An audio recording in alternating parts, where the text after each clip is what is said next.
Welcome to the Oddschecker Cheltenham Preview Podcast. I'm your host, George Elek, and I'm joined by four expert guests. Take you through them quickly so we can get to the action. We've got Nick Scholfield, Oddschecker Ambassador and Cheltenham Festival-winning jockey. How are you doing, Nick? Hello. And 2018 Arkle winning trainer, hopefully, Harry Whittington. Good to see you, George. And Oddschecker's resident tipster, Andy Holding, is here as well. Hi, George. Good to be. And pro punter and owner of On the Blind Side, Mike Spence, makes up the four. Hi. Four of us here. I'm not going to say much. I've got about as much interesting to say about racing as Piers Morgan does about football or anything else for that matter. So I'm going to try and stay silent and just we're going to go through them race to race, speak to the experts about what they reckon, and go from there. And if we, no one's got anything to say at all, we'll miss it out. So starting with the Supreme, we've got Getabird, the 7-4 favourite, Kalashnikov 6-1, Mengley Khan 12, Somerville Boy 12s, about 16-1 bar. Look at Getabird. Willie Mullins obviously has a great record in this race. Mellon second, Duvan winning it, Vettel winning it. Mike, how do you think Getabird stacks up compared to that company? I think he's a better horse than Mellon was. I think he's a very good horse. I don't think he's in the elites of Duvan and to some extent Min, although he's no Duvan. He's a very smart horse. But at the moment, I think he's priced on the Ritchie and Mullins factor rather than what he's actually done on the course.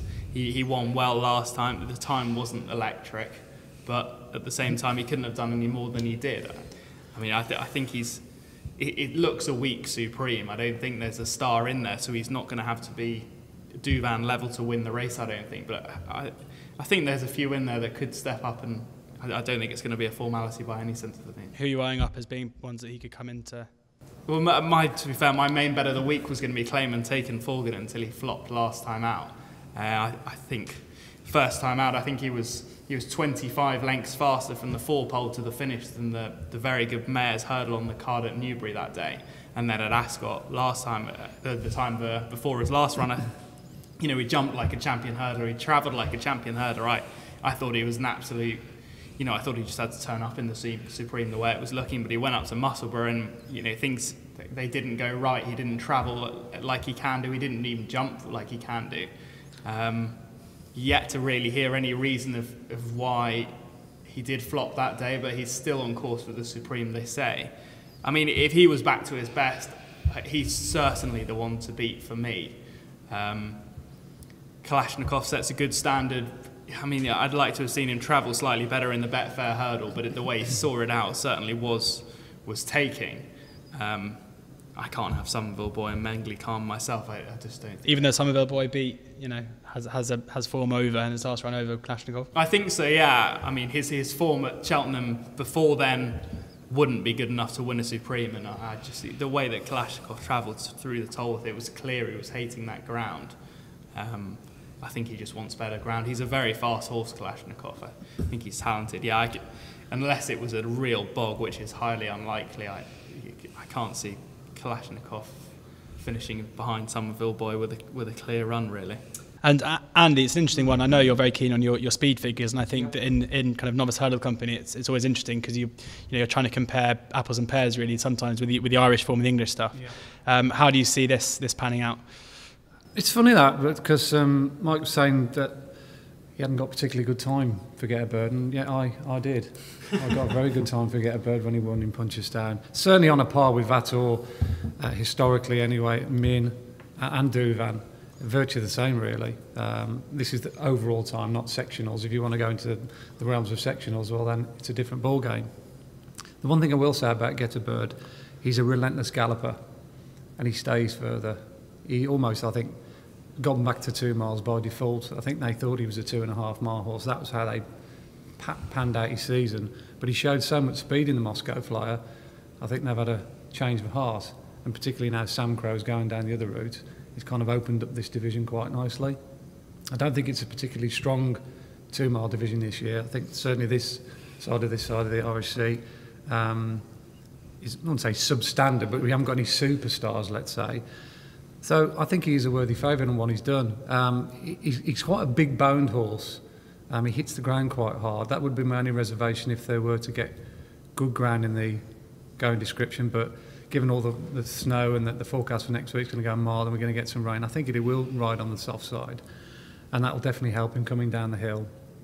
He's almost like a how can I use the analogy? Like a Steve Cram rather than a Seb Coe. He's a grinder. He's not pretty to look at, but he doesn't half gallop. And he's got so many similarities to Vator and Douvan, are very similar types. I haven't backed Get a Bird, even though I'm flagging him up as a worthy favourite, because I do think there are others in the race that deserve a little bit more respect than what the bookmakers have given them.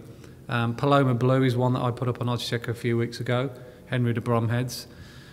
People will probably be scoffing at that, but he was the only horse in that race in the Deloitte, which is the best 2-mile Irish race coming into the festival, to give Sam Crow any kind of a race. And he was very, very keen early on. Only a really good horse like him could do what he did at Leopardstown. He was so free and fresh early on. Davey couldn't hold him. He made a couple of mistakes down the back, and yet he's still come on the bridle at the turning for home. I think he's a very good horse, Paloma Blue.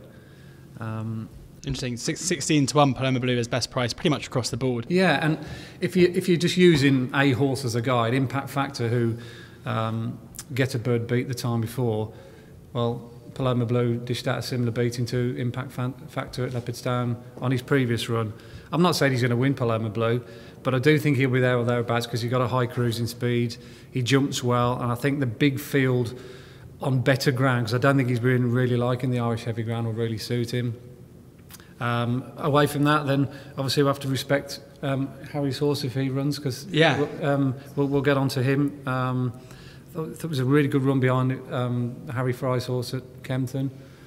Musselburgh probably didn't suit him, I would have thought. Yeah, Musselburgh, I couldn't really say that. You know, we were delighted with his run. He missed a couple of hurdles, especially the last, which cost him the race. You know, Sean Byrne got off him and said, if I jumped the last and landed and was running, I would have beaten him. You know, I would have won the race. So, I mean, he at the end of the day. I mean, Kempton didn't go well at all, to be honest. He was too free, he didn't really settle. This is Simply the Bets, for those who are wondering. Yeah, Simply the Bets, obviously. And he won his bumper nicely anyway in September, and then October and November didn't go great. He sort of filled out. He's a big lump of a horse. He went a bit weak on us. He had a little bit of ringworm at the beginning of November, and I got held up to the end of November.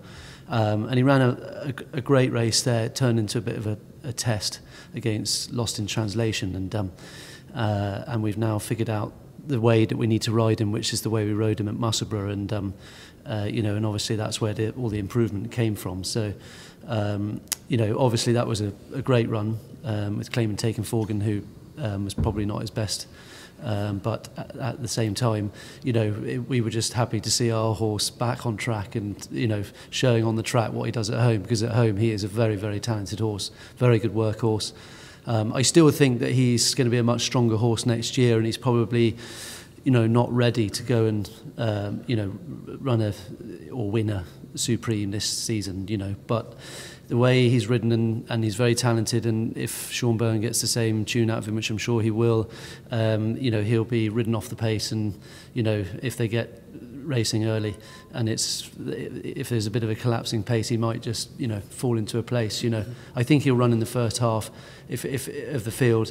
You know, we wouldn't run him if we didn't think that he was capable of doing that. So you know, he might be a little each way squeak, you know, but I'm just not sure he's ready to go and win a race like this year, but I think that he could win a race like this next year, you know, because you know, he is a big lump of a horse. He's only 5, and he will strengthen up a hell of a lot for a summer break, and he will be a you know, £10 better horse next year. As you mentioned, he would, you know, he'd be able to run in novice company again next year if he doesn't well, win, he will, so, exactly. That's the plan. You know, he's going to run in the Supreme, and you know, he obviously, if he gets beaten, he's still a novice for next season. So, you know, that will be it. You know, 2 weeks out in the field, and then we'll campaign him as a novice next season. Yeah. So Simply the Bets is best price 40 to 1. That's with Betfair, despite being as short as 25s elsewhere. Some of the other horses we mentioned. I'm very glad that that Andy's mentioned him, because that's nice. You know, I'm sure it wasn't courtesy. Because actually a few people have actually, and you know, we were I was at a preview evening last night, and there was 1 or 2 that said, you know, you could easily back him each way off his last run and things. So yeah, it's nice that we're going with a horse that, you know, is capable of running, you know, into a frame perhaps in a Supreme this year. Would be fantastic. Certainly not just making up the numbers. Clayman taking Forgan, as Mike mentioned, is 16 to 1 best price. That's also with Betfair. And as I said, Get a Bird is 7-4 favourite with 10bet and Sport Pisa, the ones who are sticking their neck out at 7-4, as short as 5-4 elsewhere.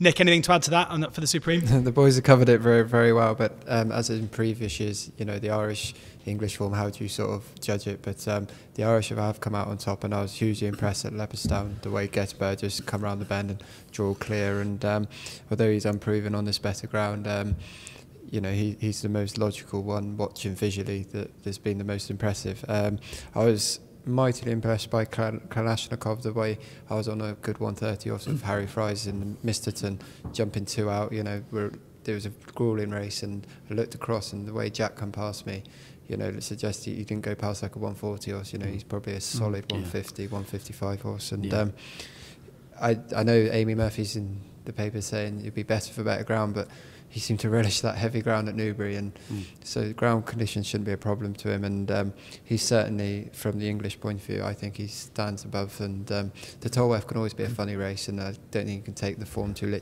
literally from Somerville Boy, and you know, I run it on Melodic Rendezvous, and he was never good enough for us, you know, for a Supreme Novice, so I was very impressed. For hurdle form does have solid form, but it's between them two, as the betting suggests. But I suppose Gettysburg has, you know, the right connections, and it's hard to steer away from that.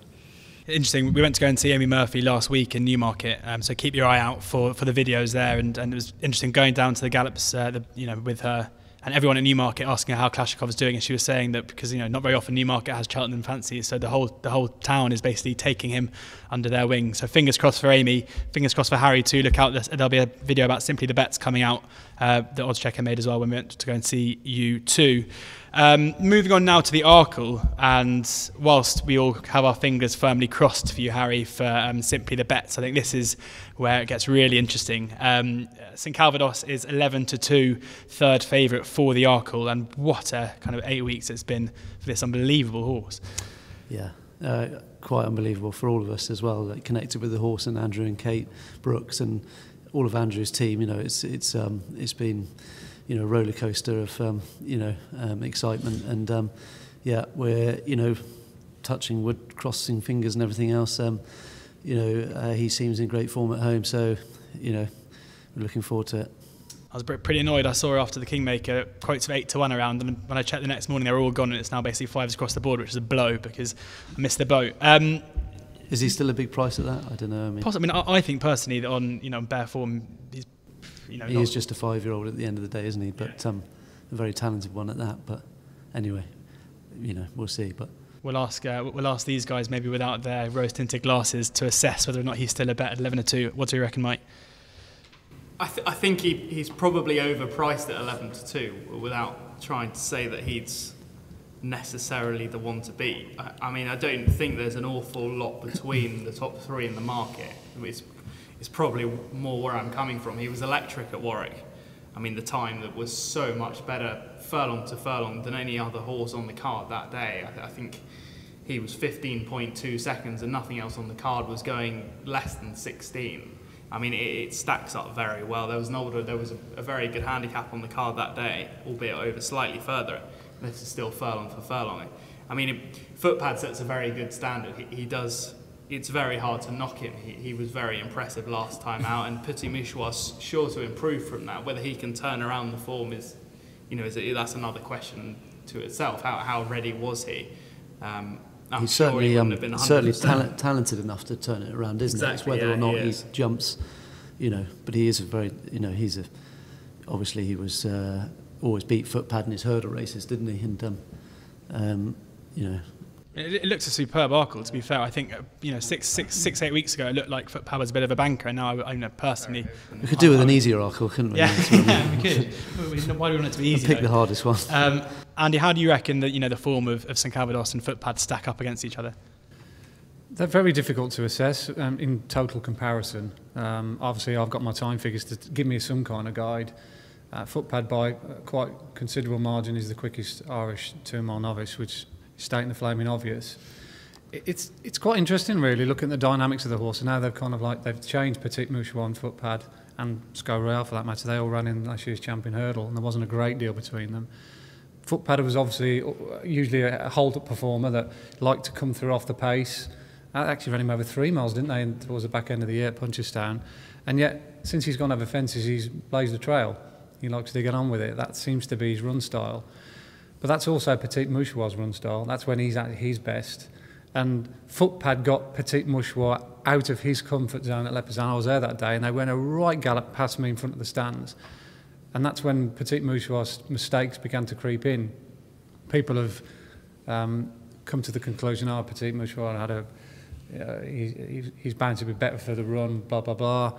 That was his first run for a while. But I'd just be concerned with Petit Mouchoir, with not only Footpad in the race, but obviously Harry St Calvados, who really like to rip, whether he's got the jumping technique to sort of keep himself in the piece. And he's not the kind of horse I don't think he's going to go and, find 4 or 5 lengths if he's made mistakes when these guys are like keeping galloping. So out of the front 3 in the market, I'd be least keen on Petit Mouchoir.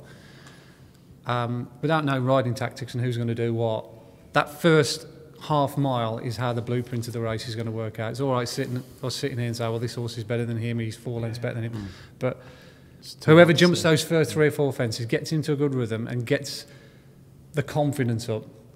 If you make a mistake in those first 3 or 4 fences, they're going to go hell for leather, I presume, because St Calvados doesn't hold any prison. He doesn't want to die not knowing. Footpad, obviously, we know he likes to make the running. Petit Mouchoir he's a free-going type.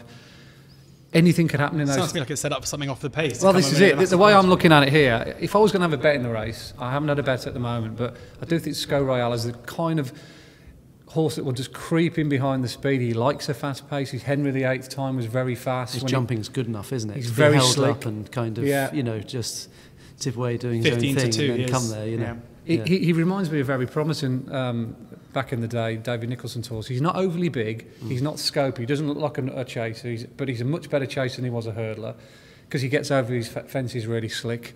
So he's the one who has got no pressure on the first half of the race. Yeah. I don't know who's going to ride him, because I presume Darryl Jacob will ride Footpad. I'd say Ruby will ride Footpad. Possibly Ruby, yeah. I mean, what's a bit up in the air, is it? I think Darryl's stable jockey to the English horses, so he'll ride Sco Royale and Ruby will probably ride. Is that right? That could be a marriage made in heaven, couldn't it? A nice, sit, patient, great judge of tactics, Ruby. He'll have licence just to basically do what he wants. 3 or 4 lengths off the speed, creep. We know he handles Cheltenham as well, that's another thing. I know he got beat by North Hill Harvey, who's 4 for 4 on the track, and he's a complete no-hoper. So if you, like I say, it's all about. I couldn't back any of the front 3 in the market because with any great degree of confidence, because I just don't know who's going to lead and how they're going to go. But I know that Sco Royale is not going to get involved, and from an each-way perspective, it's hard to see him if he gets a clear run, not at least jumping into that front 3 because of how the race will pan out. They're not all going to stay there, are they? There's going to be cracks in either Harry's horse or fingers crossed they're on. Fingers crossed they're on, but something's got to give. They can't all run flat out for 2 miles without making any mistakes and without 1 or 2 dropping out. It's just an impossibility. Well, one thing I would say about St Calvados, and it might be different against those 3 horses because obviously they were, 3rd, 4th, and 6th in a champion hurdle last year. But the one thing about him is that because my next door neighbour's been quoted as saying Harry's horse goes 1 million miles an hour, but it doesn't actually go 1 million miles an hour. He's actually just hacking. He has that sort of extraordinary, cruising speed.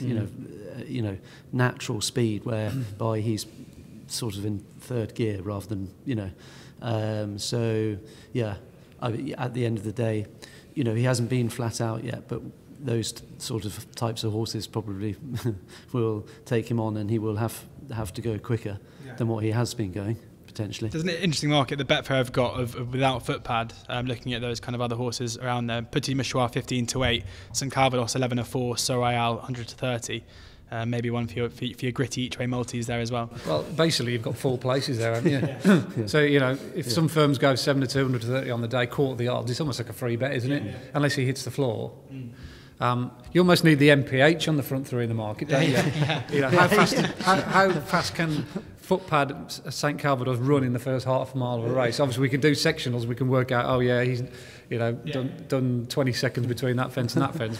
But we just haven't got the kind of raw data to know who's the quickest in the first part. And Nick, if you were, if you're lining up here and they're going to be going absolutely tearing away, would you be looking just to kind of sit and be patient? You got every horse is individual, and you got to ride to your strengths. But I was going to ask Harry a question. St Calvados, Newbury, Warwick, all flat tracks. Will he be all right going up? Yeah, I think personally, I'd be more worried about ground and undulations. You know, Aidan, you know, thinks that he'll be better on better ground, and so does Cosy, who rides him every day. But as the person who trains him, I can't see it because he's sans descent. You know, they're generally soft ground horses. Well, they are, and he, you know, has that knee action, and he goes through it very well. You know, so you know, I'm more hopeful if it comes up soft. You know, than it's, let's say, good to soft, for sure. So I'd be more worried about ground, but undulations, yeah. That's a fair question, and they're going to be trapping down that hill. Yeah, exactly. Yeah, no, listen. I might be wrong, but I'm less worried about it because, you know, he has a lot of class, for one, and he is, you know, to ride him. Not that I'm ever allowed to ride him, but I've ridden him once.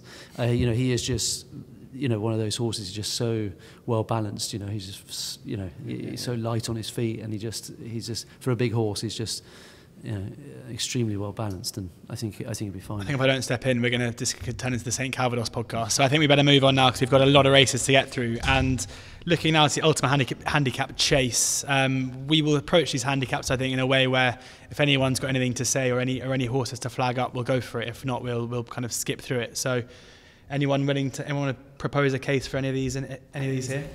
Well, I think the one thing to say is the Irish don't have a particularly strong record in this race. I don't think they really treat it with any great seriousness. Yet some UK trainers obviously have good records. Nicky Henderson's won it before. He's won it with classy types as well. And I do think Gold Present has that ability to be better than a handicapper. The time figure there, the race he posted when he won at Ascot, was probably one of the best ones of the year in that category. And there's so many horses that have come out and won out of that since. Even horses like Fortune at Georgia were like 7th or 8th and beaten them, you know, 40 lengths have come out and advertised the form. I'm not sure why he didn't run in the... Yeah, I was going to ask. He didn't run. He was pulled out the last race. Yeah, he was really strong. He was back to anti-post all week. He was like 6-7-1 on the Sunday, and then he was 7-2 on the Wednesday or the Thursday, and he got pulled out. Perhaps Mike might be able to shed some light, having an angle in the yard. He's the soundest of horses. I wouldn't. As an anti-post proposition, he's probably not the best of the year. He's not the most non-run, no bet's different kettle of fish, but the moment that non-run and no bet, the sort of prices they're going to be on the day at the moment, I'd be much more willing just to wait until the day and see him actually lining up there in good shape. But you know, he's not had that much racing. Is it 2 starts this season? He's had 3, hasn't he? 3. 2 or 3, but. You know, for a handicapper at his level, that's not that much racing either. And you know, I'm not saying he's obviously a very talented horse, but keeping him sound is obviously missing all the engagements that he has. It's clearly not the ideal prep for Cheltenham. And you know, it's an anti-post proposition. He's probably not, even though on the day he could be. So he's 10-1 best price, but those are with firms who aren't on run no bet. So the best you're going to get with that insurance is 8-1 for Gold Present in the Ultimate handicap. If he does, I mean, just to interject, if he does run, he'll go 5-1. Yeah. So if you do know the knowledge he's going to run, you're prepared to take a chance, then that 10-1 looks a good price. I think he does need genuinely good to soft at worst to be at his absolute best. Looking at his career record, and of course he finished second last year in the Close Brothers, so he's got Cheltenham form. That aside, I do think Single Farm Payment's got a chance. Single Farm Payment 12-1 and 10 to the NRMB firms. If you look on your Oddschecker grids, you'll see there's a line at the top with all the firms who do offer that insurance. Has a little tick, so make sure you do bet with them if you don't want to lose your cash if it doesn't run. Moving on now to the Champion Hurdle. Bouverdere obviously going for the double, having won it last year. Sadly, no 5-1 around this year though. It's SP last time. 4-7 best price. You know, is that justified? Is this a bit of a banker of the festival? I think it's impossible to, gun to my head, if I'm backing or laying at 4-7, I'm most certainly not going to lay him. I think the only horse actually that could potentially run him close or give him a race is My Tent or Yours. No, I mean, I'm probably a bit biased because I looked after him and had him in when I was pre-training for Nicky as a 3-year-old, and he was always just so talented. And he worked really well, didn't he, the other day? In his, it was a couple of days ago in his racecourse gallop, I think it was, and apparently he's the vibes from the camp are that he's in great form, and he's. He ran a great race last time, didn't he? And he was second in it last year. So whether or not, I suppose he can't really turn the form around, can he? But his form figures at Cheltenham are absolutely unbelievable. He's never out the two. And I don't want my role in this podcast to be providing the punters with the gritty each ways. But again, 7-2 with Hills without Bouverdere 3 places just seems like an absolute bet to nothing, really, isn't it? I've been backing this horse anti-post all winter. Basically, from an each way perspective, if I see a bad each way horse, I'm putting my 10 to yours in my each way double. Unfortunately, I've got more place money going on than win money because I don't think the win part of the bet is a viable option. Are you doing it on the without market or on the? Well, market? you could do that as well. I mean, I think if you wanted to be a real each way maggot, then you look at Sco Royale without the favourite, 7-2, and you put my 10 to yours in without the favourite. But to be fair, I think it's 12-1, 14-1, or whatever he is. He'll be in the first 3 anyway. His record around Cheltenham suggests that. His form's good as well this year. I mean, the good thing I like about my 10 to yours that I have in previous years is that he's actually finding plenty off the bridle.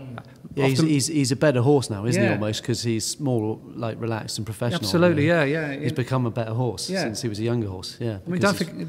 Like you say, he's finishing his races off. Yeah. I mean, what was it, when he was beaten in the Supreme, was it Champagne Fever? That's right, when he just pulled so hard. And APs have never known a horse pull so hard for a mile and a half and still... run as well as he did. It was. Yeah. But now that he does relax and he's so much more professional, he enjoys his racing. He's kind of become a better horse, hasn't he? And we know now he handles soft ground, whereas perhaps before you used to pigeonhole him as a good ground horse. The fact that he beat, Mellon, who's a reasonable yardstick, and more predominantly the new one. And he outstayed those up the hill. Because you're thinking, will he go and do it? When he did, that was on the new course as well. He's got good form, as I say, on the inner track, the sharper track. It's hard to see my 10 to yours not being in the first 3. If you gave me a banker bet on day one, I wouldn't even pick Get a Bird or Footpad or for that matter, Bouverdere. I'd say that around about 6-4, 7-4 a place, or each way, my 10 to yours has almost got to be the pick.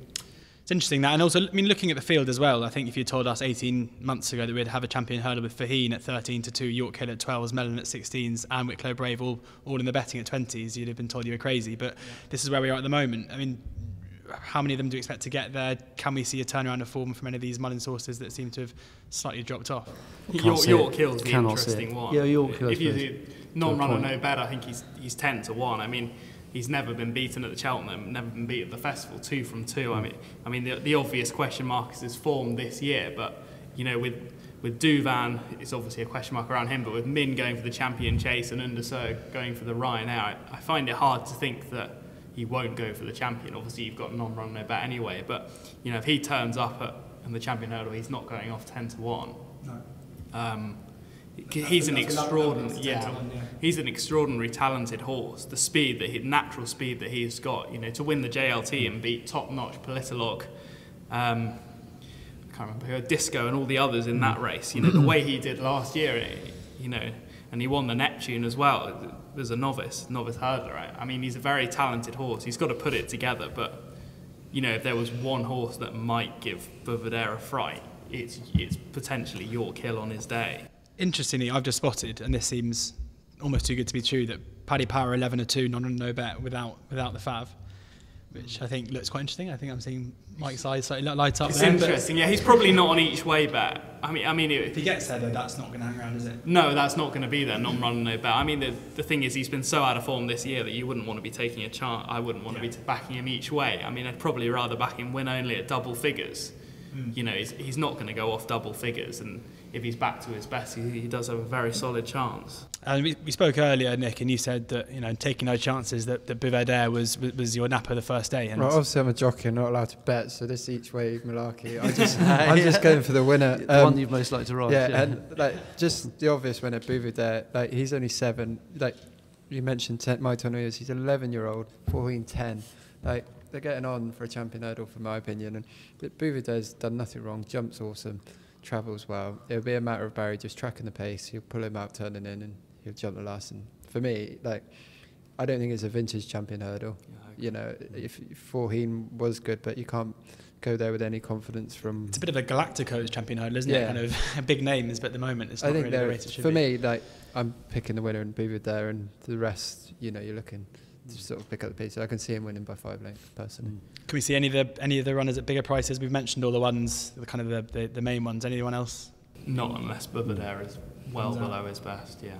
Good stuff. So Buvadere wins the champion hurdle. Good to get that one out of the way. And my 10 of yours will be in the frame. That is guaranteed. That is. We'll get to the naps afterwards, but I think we know what Andy's is going to be. So moving on now to the mares, and as I said, we shot some videos before talking to these guys about their best bets. So I'm going to come to Mike first, who took no chances here. And said Apple's Jade, who is 4-6 with Ladbrokes, Betfair, Coral, 10Bet and Sporting Bet and Sport Pisa. Just wins. It's so hard to look at anything else in there. Let's Dance won the Mares novice. I mean, that form it's not great at all. I mean, she's won one of her 5 starts since. I mean, the second and third from the Mares novice haven't even won a race since. Vroom Vroom Mag was out battled last year. She's hardly... You know, Apple's Jade's gone the right way since the Mares. Vroom Vroom Mag hasn't. I mean, there's that Benny Dirt, I think that's how you pronounce it, the new Mullins horse. She's run 3 times over fences, and they say they're going to run her. I mean, for me, it seems like an afterthought that they don't want to run against the boys over fences. I mean that leaves you with Le Bagarroy, who's, I mean... One great trick said best horse he's trained. I think. I know, but she might be on soft ground though. But I mean, Apple's Jade at 4-6. It's a bit like Buvadere. I mean, do I want 6 to fall the field or 4-6 Apple's Jade? I mean, like, even if all those mares turned up, and I very much doubt that Richie and Mullins are going to run all 3 anyway. I mean, I'd be very surprised if she's 4-6 on the day. And I think Buvadere will be a banker for a lot of people, but I think Apple's Jade, when she's so consistent, she doesn't seem to have any cracks in her at all. Buvadere doesn't either. I agree with him, but I mean, Apple's Jade, to me, she's so tough and so consistent, and she looks better than ever, I think, going into this year's race.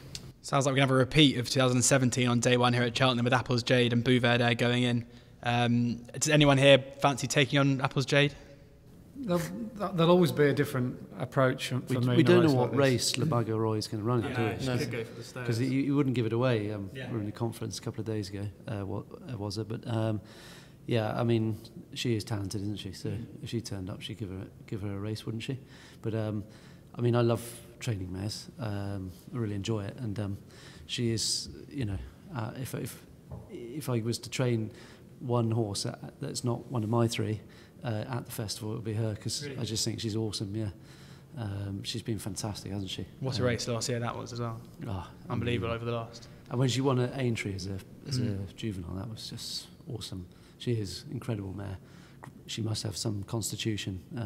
They don't come along those sort of mares very often, but yeah, she's top class. Top class. Andy, coming to you now. Give us some hope for the bigger prices.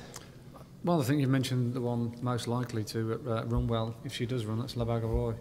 14-1 with Betfair. Yeah, I've had quite a few conversations over the years about Le Bagarroy with Warren, and he's been always open to the public as well to say the affection he holds her in. But she's not just style over substance. Her form is really good this year. Her Kempton win, I thought she should have won a lot easier than what she did, but Dickie made a bit of a mess of the last 2 hurdles, and it looked worse than it was. But then she broke the heart of Midnight Tune, Anthony Honeybull's horse, and that horse is a real granite stayer. It's come out once, and that was absolutely punch-drunk.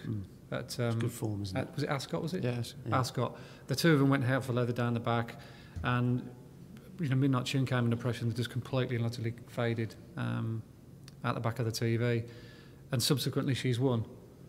So Warren's horse has beaten a really good tool there. If she were mine, I'd stick her in that race. He thinks she's the best. He thinks she's the best horse he's ever trained. Does she need cutting the ground again? Or? I don't know. I don't think he's really that bothered about the ground. It's just choosing the right race, which is the key. Yeah. He's probably got 6 or 7 good horses to beat in the stayers. Your Sam Spinners, your Super Sundays, blah blah blah. Whether you've just got one horse to hope that doesn't turn up on the day, run to its best, because the others. Which race would you run in? Well, I think I wouldn't be frightened of one horse. Yeah. And I'd run it in the mares race. The mares category, as we all agree, is really weak. Yeah. So it's almost like, why would you run over 3 miles against the very best stayers? Yeah. You do get the impression that he feels that 3 miles would be better. Right. But that's the sort of. Interesting. I think he's the reason why he's sort of leaving. I think that's what I'm getting is that she'll improve for going to 3. Yeah, I think she'd improve for 3, but is very aware that the mares is probably going to be an easier task. Yeah. Do we see any reason why Let's Dance and Vroom Vroom Mag can return to kind of former glories? I don't think their former glories are glories. I don't think they're up to the level of Apple's Jade's glories. No. Yeah. Or Warren's Mare, Yeah. Cool. Nick, anything to add? No, covered. So which one would you ride? Yeah. You're right, Jade. I come to every race, say who would you ride? That's probably the best way of doing it. So now on to the National Hunt Cup and the handicap chases. Again, as with these, I think there's, if you start talking about them in the detail that we've done the other ones, you could be here all day. So just coming to you guys, any horses you want to talk about, any fancies you got? I thought no comment was interesting without putting him up as a bet. JP's won the race quite a lot of times and he's his only entry. I mean, he ran a promising race in a very hard race at Sandown last time on his first start of the season. I think he's interesting, maybe one to keep an eye on. If he was to turn up, he wouldn't be turning up without a chance. I think he's one to keep an eye on. At the moment he doesn't really represent a bet, but I think, I'm not sure if you've got the price there. Yeah, it's 18 to 1 with Betway, but they're not no run no bet. 16 to 1 with 365 who are. Yeah, I think if he was to turn up it wouldn't be an afterthought and he won't be going off that big is what I'd say. But I wouldn't, he's not a certain runner. They haven't come out and said it. So I'm sort of not putting him up as a bet necessarily, but he's one to keep an eye on in the week or two leading up to Cheltenham, I think. I was just looking, it's now there used to be a 0 to 140 and you had to be rated, but now it's a 0 to 145 and I think the cut-off point is 140, so there's not much in it. In terms of handicap, there only sort of be, bottom weight will probably be 11.4, I'd imagine, or 11.5. So horse I've watched all season, Move with the Times for Paul Nicholls. It's only rated 142. Yeah.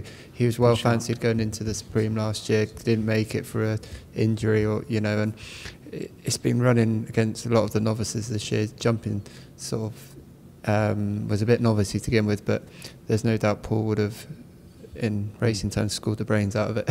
Yeah. And he'll go there, and I just think he's probably a graded horse running in a handicap. And for me, he's probably better than his official rating of 142.